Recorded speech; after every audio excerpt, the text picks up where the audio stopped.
country broadcast again. Today we're visiting in the home of Cliff Blakney on the New Hope Church Road here in Marshall County. It's beginning to rain. We've been wanting rain. Mr. Blakney, maybe you're bringing us good luck. Well, hope so. You were born in Marshall County, I take it. Yes, sir. On the part of the farm I live on, the farm that I was born on, part of it. Now that is what I call real history. Yeah. You've enjoyed being in this spot and you're still here. I'm still here. I've interviewed some of your relatives. I have interviewed Clarence Blakney one time about 4 years ago, and I believe he's your brother? Yes, sir. That's Now, right. what about Mr. Guy Blakney? Well, he's my nephew. Uh-huh. Well, let's get back to your parents' name. You know, the genealogists love these programs, and they like to know who is who. Your father's name was Wilson Blakney, Jesse Wilson Blakney. And he married what lady? Emma Collins. We had Collins and Blakney. Mm-hmm. And how many children were there in your family? You had Clarence as one brother. Yeah. Well, Were there any others? Yes, there was two sets of us children. And I had the first children, I had 4 brothers and a sister. Mm-hmm. And the last one was Clarence and myself, and there's still 3 of us. Well, that's sort of like my wife's family. There's Ezra's first wife died, and he married again. And they had 4 but the first, I believe, and 2. No, they had 3 but the first and 3 but the second. Yeah. Okay. So there was a relatively large family, but that was right common when you were growing up. Yeah, that's common. Usually about anywhere from 8 to 10 of in the family back them days. Well, they used to say if there were more mouths to feed, there were more hands to work. That's right. And everybody worked. You went to work on the farm, I presume, at a fairly early age. Yes, just as quick as I got old enough and large enough to really hold a plow and drive a mule, to put me into it. I don't remember exactly. I grew up on the farm, and my dad was a sharecropper, and of course he farmed with horses and mules and so on. I think the first job I ever had was dropping tobacco plants. You know, you could do that when you were too little to plow. That was really about my first experience in the tobacco growing business, is dropping plants. And then from that on, went to setting then. And I got larger, they put me in setting. Somebody older or some smaller one, they put me in there setting it then. After I'll tell you one thing, that was hard work. That was hard work. I always blistered my hand, for one thing, and it hurt my back. Yeah, you come up with a blistered hand and a sore back. Every time. Well, now let's see. What was the nearest one-room school that you probably attended here? Well, it was about a little over a mile, about a mile and a quarter to McCain School. I went to McCain School, the only school I ever went to, of course. At that time, whenever I got up and kind of got that, learned everything, got that, might say, pretty well educated in the 8th grade. Well, there wasn't nothing else to do much. There wasn't no county schools and no county high schools. Well, Sharp come in later, after I got out of school. But now those schools gave us a very good, sound, basic education. You learned to read and write and spell and count. And arithmetic, that's arithmetic, so that was about all the education one needed in that period on the farm. That's right. And I've often thought about, we knew that material. Did you ever stop to think about you took the first grade 8 times, the second grade 8 times, and the third grade 8 times? Because they'd always, they'd pass up to the front and recite, and you had to hear it all. That's right. Yeah, Yeah. that's right. What'd you like best in school? Well, I always liked arithmetic best. It Mhm. was my favorite study. Yeah. And I didn't excel so well in the other books, but was pretty good Right. in mathematics. I knew a fellow named Van Ratliff one time. I don't know if you ever knew Van, Yes, but he could I figure remember better in him. his head than any man I ever saw in my life. Yeah, that's right. Some people could, and I used to could figure pretty good in my head too. He was just a calculating machine. You know? I wasn't as good as some, but I could count pretty good in my head. Okay, and do you remember the fun you had at recess? What kind of games did you play? Well, we had different games, and we had one we called for the river, I believe. One would get up to the head of the line, a whole bunch would join hands, and this here one larger boy, he would be at the head of the line, and he'd get them started running, and he'd just stop and come and pulling around and make a whoop cracker, and that fella's on the end. Well, throw him way out there. And one day threw the girl out and broke her arm, and that kind of broke it up. Yeah. Let us do that. I remember those games and thought they were real thrilling back then. And of course, when you broke an arm, they'd cut your wings for a while. Yeah, that kind of cut her wings when they broke the girl's arm. Okay, and of course, we used to play what they called town ball. Yeah, we played town ball, and I guess. and we played well Marbles, marbles, and pitch washers. pitch watchers, and yeah, we done that too. I've heard of people say they pitched silver dollars, but we never had any of those. Well, we didn't either, I don't think. All right. Do you remember any of the teachers you might have had? Yes, I remember some of them, and I guess I'd better start on, I believe Miss Nellie Edwards, or Bauman really was her maiden name, was the first teacher I ever went to. And then I could get on up the, down later years, I'd get Miss Mattie Bolin, John Johnson, Dory Rant, and Elsie Bloomberg. I went to him to school. Oh, now that's my wife's uncle. That's Yeah. Ezra's brother. Yeah, Uh-huh. that's his brother. He taught one school down there. Uh-huh. He taught a good school. I liked him as good as any teacher I ever went to. Well, I always said that I learned more under Miss Mattie Bolin than I ever did any teacher. She was strict as she could be, but Mm-hmm. we had to learn or we was in the trouble. That's all. She made us learn. Yeah, that's like my first teacher was Carrie Redden. And she kept a little keen peach tree limb that would sort of get after your legs if you didn't behave yourself. And I was always laughing out, so I got a lot. Of course, I grew up as the only child. My sister died before I started school. And I remember Dad went with me the first day, and he said, now, if this young man doesn't behave, he said that in where I could hear him, Mhm. you let me know, and I'll really give him a good whipping when he gets home. So there wasn't anybody to tell on me, and I never did tell it. I guess not. But I remember those little peach tree limbs. Of course, she didn't hurt us all that bad, but it wasn't something that I wanted to enjoy. Them old teachers, it done that at McCain School. Wasn't but no distance there to where there's plenty of hickory whisks. Yeah. And one got too unruly, the teacher sent another one out and tell him to cut a hickory. Well, he get, and boy, whenever, an old teacher especially, Miss Mattie Bolin, whenever she whooped one, he knowed he was whipped. Yeah. But that made a bluff on the rest of us, you know. We didn't want none of that.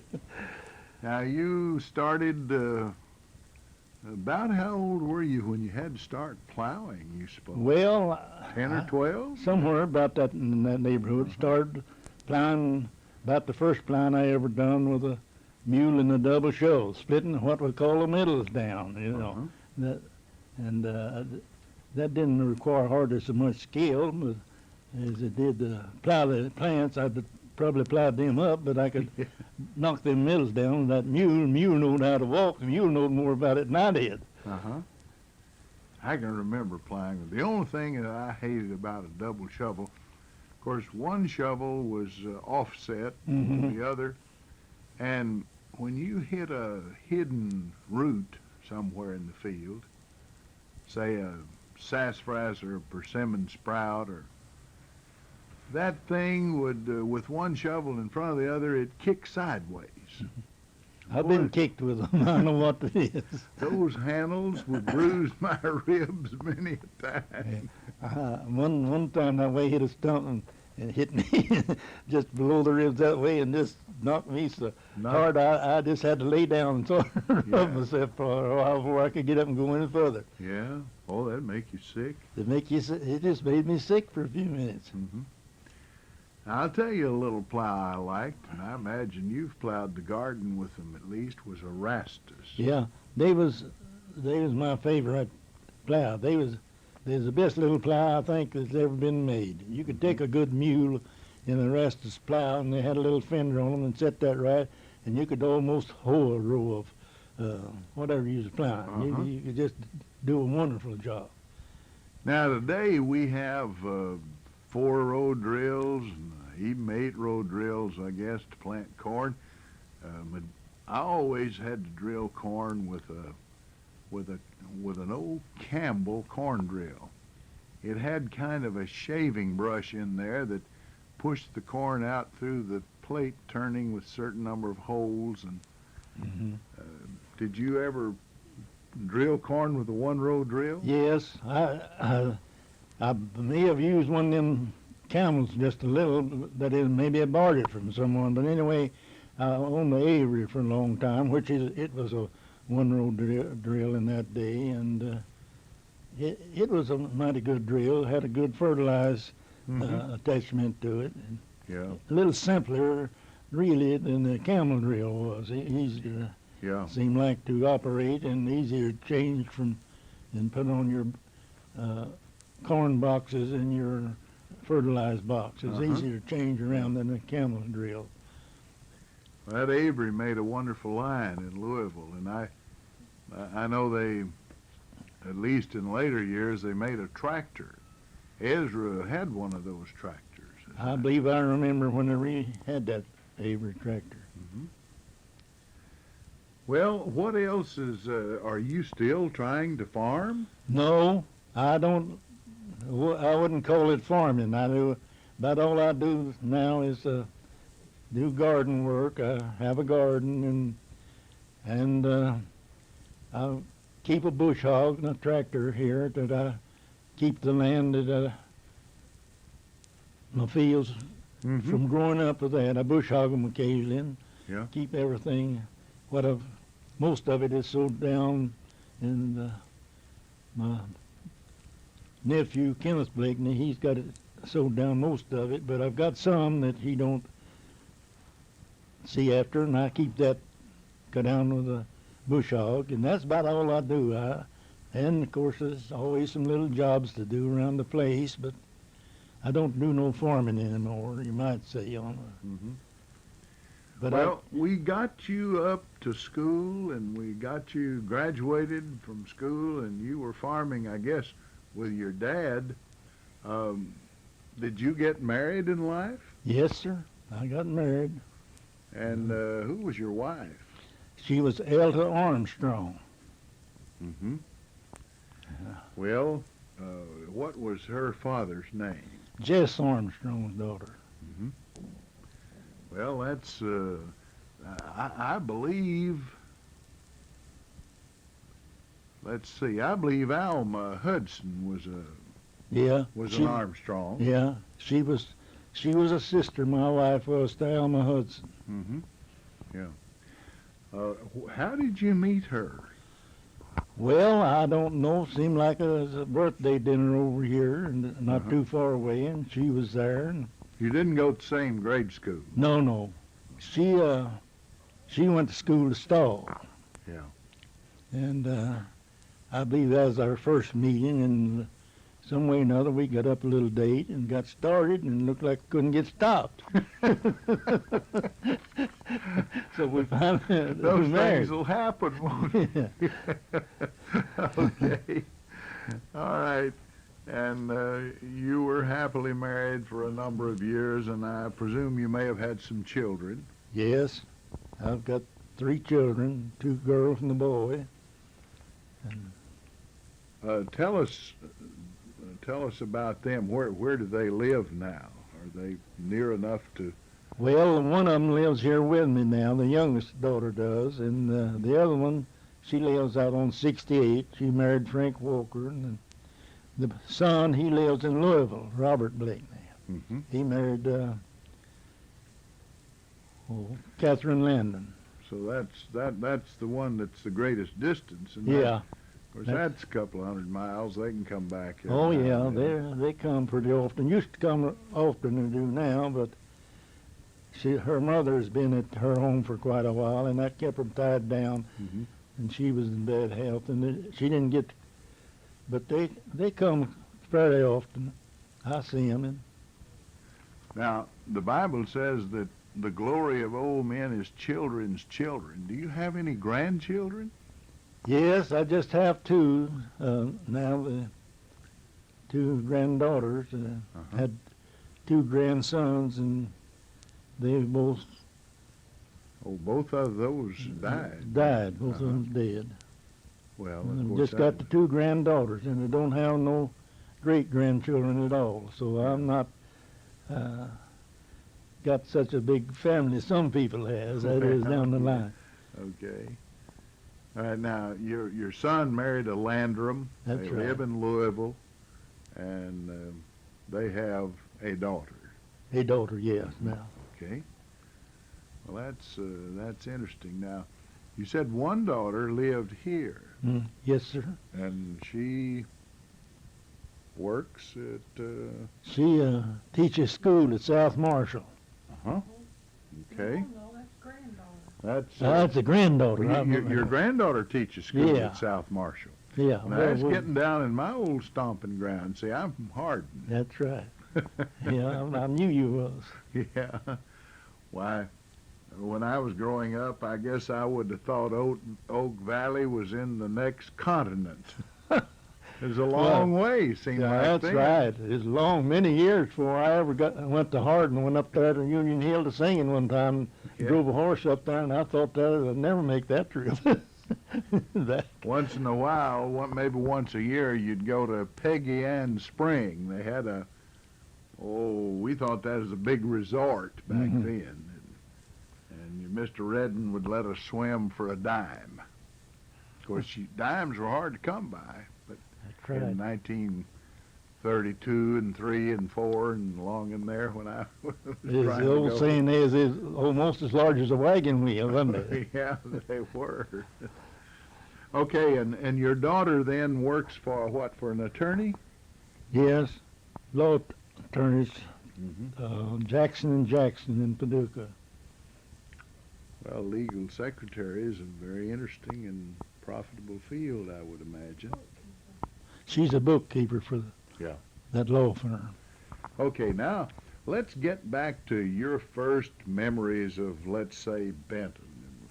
Did you go to, say, big singing the first time you remember, or Tater Day? Oh yes, I went before I was ever drawn to big singing. Tater Day too. I don't hardly know how far back it.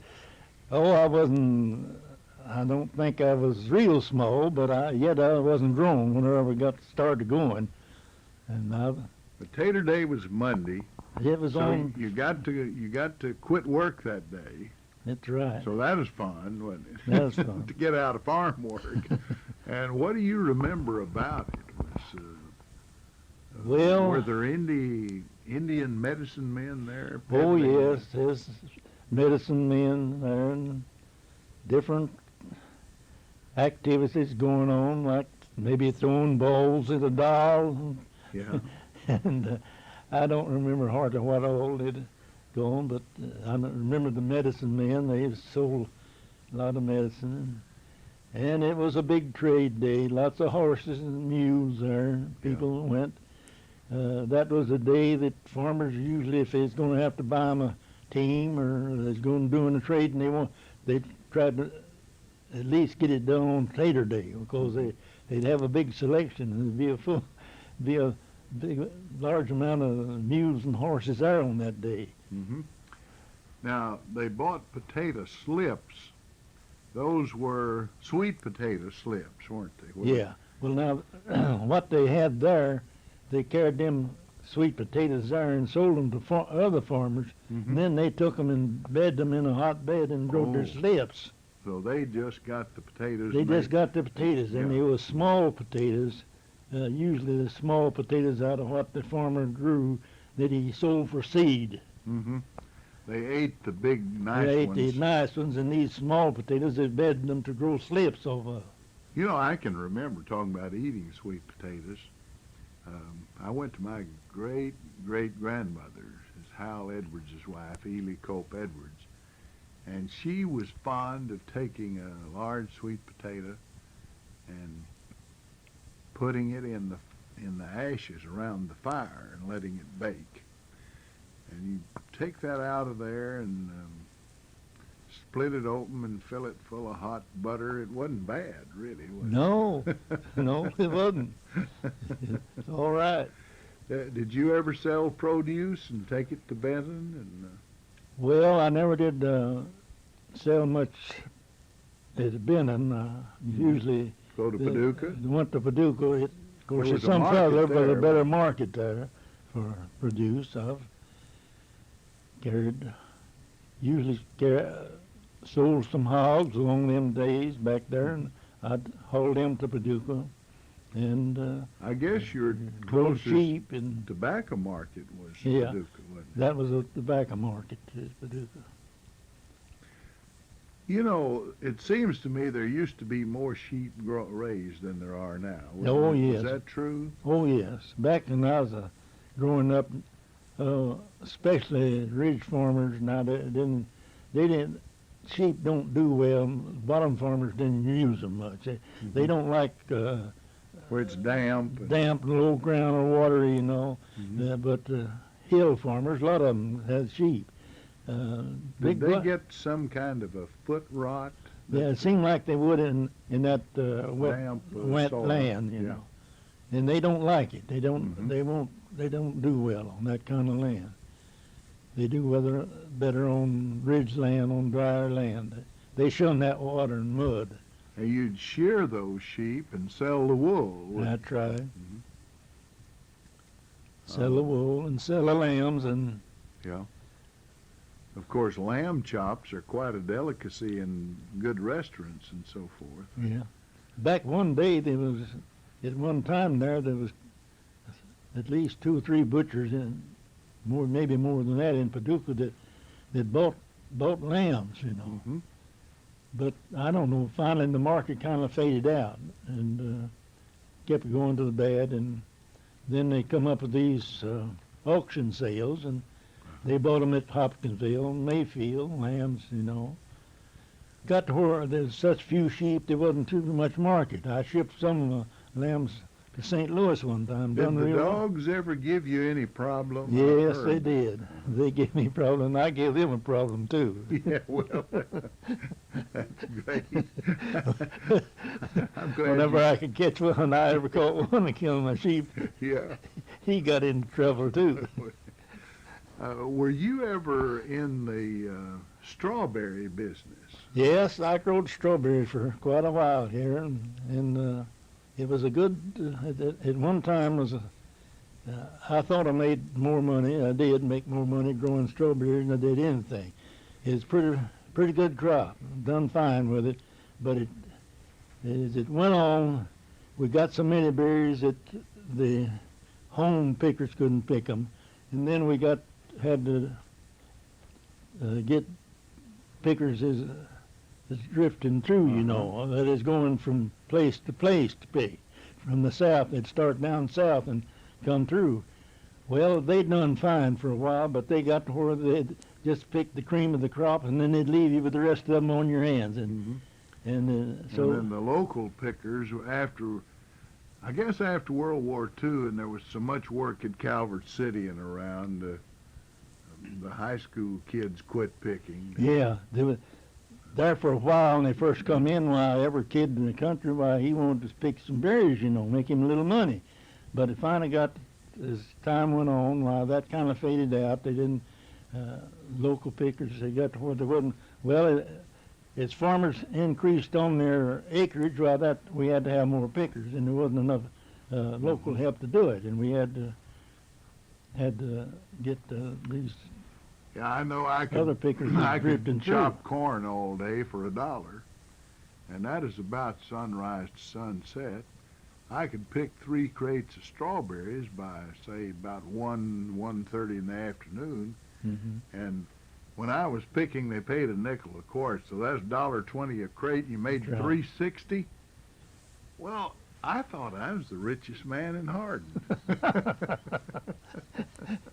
Well, it put, at that day and time, the way times was, it put several dollars in the country every kid, and lots Right. of the women that could leave home, get away, while they'd go to pick too. The whole family, a lot of them would pick, and it helped people all the way around. Everybody got a little pie out of the deal, And Well, we've got about 2 more minutes now. I wonder if there are any funny stories you'd like to tell. Do you remember anything that's... well, I'll tell one if I can get told that. Okay. I'll tell about riding a young mule.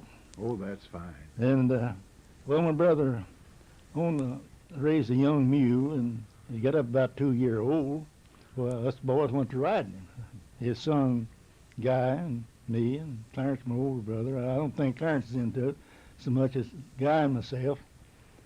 Well, one day we was down there in the field where the horses was, in Ed's field, and we decided we'd ride that young mule, Guy and myself. This kid's maybe 8, 10 year old. Well, the mule was gentle. We caught it, and Guy held it and led it up the stump. I got on the mule without any bridle at all. Well, right then's when Was that a mistake? that's a mistake that we learned and never did forget. That mule started running bucking, and the guy, he had to turn him loose. Yeah. And down through the field. And the field had stumps in it, and I was trying to look for a place to hit the ground without hitting the stump. Finally, I got a clearing place, and this fellow says, I believe I hadn't jumped off the mule would throw me. Yeah. Oh, that's a wonderful story. Yeah. Oh, that reminds But me. that mule taught us a lesson. We didn't try to ride no more mules without a bridle on. Without a bridle. Yeah. Well, what is the Bible says? You put bits in a horse's mouth to control him. That's So right. without any bit in his mouth, you couldn't do much with I him. couldn't do nothing with him, only just try to find me a place to hit the ground after he started running. Well, thank you so much. It's been a real pleasure to me. I've certainly enjoyed talking for this oral history program with Mr. Cliff Blakney, who lives on New Hope Church Road here in Marshall County with his daughter, and we've heard the story of his life and some of the stories of his family and so on. Keep tuned in every Monday at 8:25 for the oral history broadcast. I'm Ray Mofield. We return you now to our studio.